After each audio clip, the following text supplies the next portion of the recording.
Alright guys, getting into bleeding the brakes here. So just gonna talk you through it because it'd be really difficult for me to film this. So, you know, basically we're starting from a pretty completely dry system. So the first thing you want to do is open all the bleeders up and fill up the reservoir. Okay? And let the car just sit there for like, 10 minutes and just kind of let it gravity bleed. And once the car sits for like 10 minutes, close all the bleeder valves. And then what I like to do is I'll go in the reverse order. So like if you were bleeding the brakes on this car, normally you'd start on the right rear, go to the left rear, then come across to the right front, and then finish on the left front. So basically did it in reverse. So fill up the master, leave the cap off. Okay, come to the driver's side front, and then you don't want to push the pedal all the way. What you're going to do is you're going to open the bleeder, you're going to have your assistant push the pedal like halfway, and they'll say, down to let you know that they're holding the pedal. Have them hold the pedal.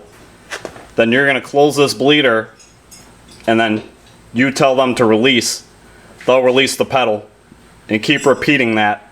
So they'll release the pedal. You'll either hear it or you can have them say, up. Have them give you an audible cue that the pedal's been released.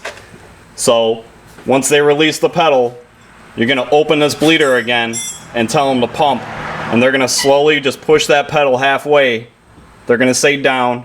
You're going to close this, tell them to release, and they'll release the pedal. What you're doing is you're pushing the fluid through these lines using the brake pedal.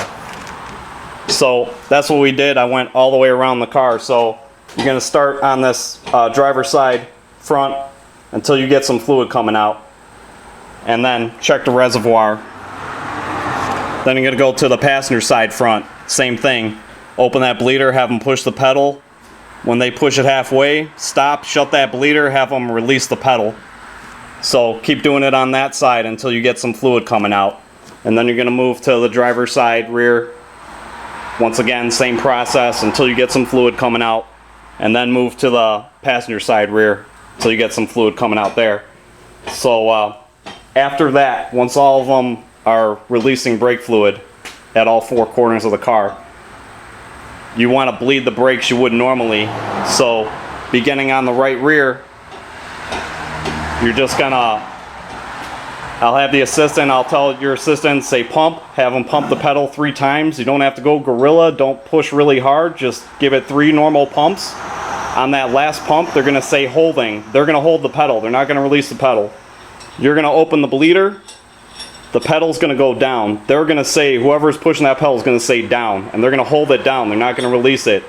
You're going to close the bleeder valve, and then you're going to tell them to pump again. That's their cue that they can let off the pedal and pump.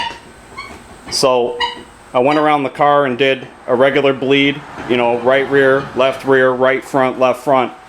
So now what we're doing is we're going to adjust the rear brakes and bleed it one more time. Make sure everything's good.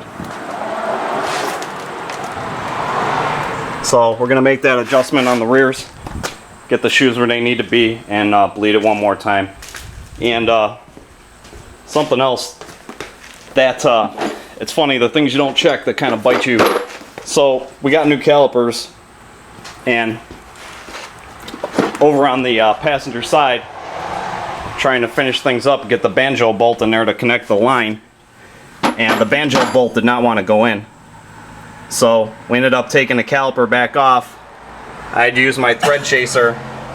We had to chase everything out. That banjo bolt just didn't want to go in there. So, this is definitely a super handy tool to have. I mean, that would have ruined the day to not be able to chase those threads out.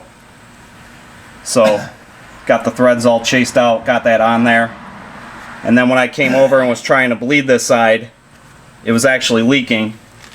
So I had to snug up that banjo bolt. So you got to figure when you're doing these brake lines, they've all got crush collars. You got to make sure they're crushed enough.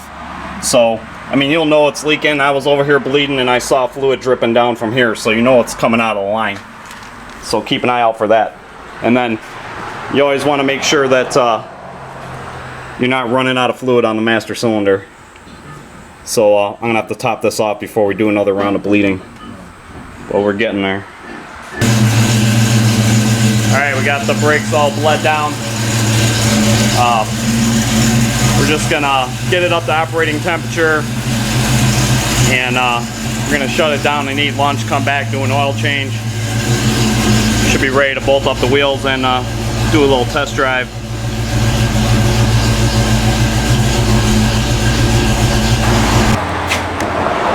Alright, got her back on the ground. Got everything torqued up. These new studs on here definitely going to be keeping an eye on the wheels. So like once we get done taking it for the first test drive, I'm going to go around and check the torque on all the lugs again. And going to be keeping a real close eye on that. So you know, maybe put 40 miles on it and then check the torque again, make sure everything's seating properly. You know, might still have a stud that's not fully seated, so got to keep checking the torque, make sure that's all okay.